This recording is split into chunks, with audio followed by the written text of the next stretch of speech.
వి gold trusted gold buyers తాకట్టులో ఉన్న బంగారాన్ని విడిపించి ఈ రోజు ఉన్న మార్కెట్ ధరకే కొనబడును.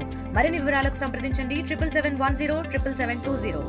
నిజామాబాద్ జిల్లాకు రాష్ట్ర మంత్రివర్గంలో చోటు దక్కకపోవడం, పూర్తిగా జిల్లాలో అభివృద్ధి కుంటుపడింది. గతంలో ఉన్న ఇన్ఛార్జ్ మంత్రి జూపల్లి కృష్ణారావు పూర్తి స్థాయిలో పనులు చేయకపోవడం, సంతకాలు పెట్టకపోవడం వల్ల అభివృద్ధి కుంటిపడిందని చెప్పి రాష్ట్ర ముఖ్యమంత్రి సీఎం రేవంత్ రెడ్డి జిల్లాలకు సంబంధించిన ఇన్ఛార్జ్లను మార్పు చేశారు. నిజామాబాద్ జిల్లాకు ఇన్ఛార్జ్ మంత్రిగా సీతక్కను ఏదైతే ఇన్ఛార్జ్ మంత్రిగా పెట్టడం, దీనికి అంతకు సంబంధించి జిల్లాలో అభివృద్ధి గాడిలో పడే దిశగా జిల్లాకు సంబంధించిన జిల్లా కలెక్టర్ కూడా మారడంతో పూర్తి స్థాయిలో కొత్తగా వచ్చిన నిజామాబాద్ పోలీస్ కమిషనర్ ఇట్లా మొత్తంగా చూసుకుంటే జిల్లా ఇన్ఛార్జ్ మంత్రి, జిల్లాకు నూతన కలెక్టర్, దాంతోపాటు జిల్లాకు నూతన పోలీస్ కమిషనర్ రావడం జిల్లాలో ఏదైతే అభివృద్ధి కుంటుపడిన నేపథ్యంలో ఇప్పటికీ వీరు కొత్తగా రావడం దీనికంటే అభివృద్ధి గాడిలో పడే దిశగా ప్రయత్నాలు సాగుతున్నాయనే చెప్పవచ్చు.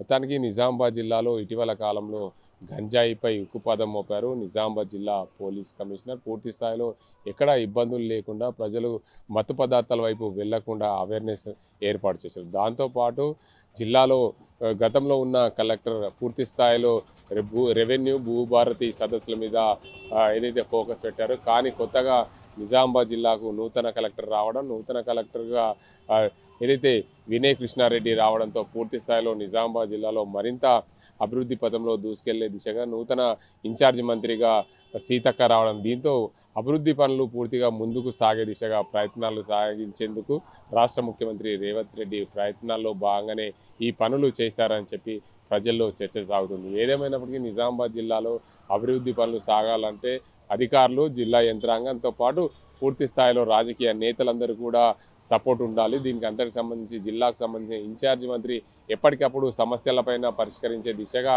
వారికి సంబంధించి ఫైల్స్ అన్ని కూడా త్వరితగతిన రాష్ట్ర ముఖ్యమంత్రికి చేరవేసే దిశగా ఉంటే జిల్లా అభివృద్ధి పూర్తి స్థాయిలో ముందుకు సాగుతుంది. అందులో భాగంగా జిల్లాకు పూర్తి స్థాయిలో ఇదైతే రాష్ట్ర మంత్రివర్గంలో జిల్లాకు మంత్రి పదవి లేకపోవడం, దీంతో ఇన్ఛార్జ్ మంత్రిగా సీతక్కను తీసుకురావడంతో జిల్లాకు అభివృద్ధి పనుల్లో గాడి పడే దిశగా ముందుకు సాగుతుందని చెప్పవచ్చు. ఓవైపు ప్రభుత్వము భూభారతి రెవెన్యూ భూముల సమస్యలు, దాంతోపాటు ఇందిరమ్మ ఇళ్ల నిర్మాణంని త్వరితగతిన చేసే దిశగా పూర్తి స్థాయిలో చేయాలి. గతంలో డబుల్ బెడ్రూమ్లు ఏవైతే పంపిణీకి నోచుకోలేవో ఆ డబుల్ బెడ్రూమ్లు ఇల్లు కూడా పంపిణీ చేసే దిశగా ప్రయత్నాలు సాగాలంటే ఏదైతే అధికార యంత్రాంగం, దాంతోపాటు జిల్లాకు సంబంధించిన ఇన్ఛార్జ్ మంత్రి అందరూ కూడా దీనికి సంబంధించిన ఎమ్మెల్యేలు కూడా త్వరితగతిన చేసే దిశగా వారి పనులు దగ్గరుండి చేసుకునే దిశగా ఇన్ఛార్జ్ మంత్రిని పెట్టడం, ఆ ఇన్ఛార్జ్ మంత్రి ఏదైతే షార్ప్గా ఉంటేనే జిల్లాకు సంబంధించిన అభివృద్ధి ముందుకు సాగుతారనే నేపథ్యంలో ఇవన్నీ కూడా చేసినట్లు తెలుస్తుంది. మొత్తానికి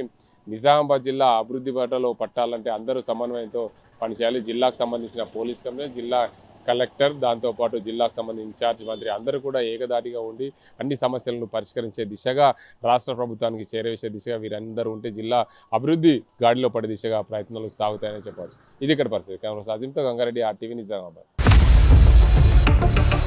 ఇండియా పాకిస్తాన్ తాజా అప్డేట్స్ కోసం డౌన్లోడ్ చేసుకోండి RTV లైవ్ యాప్.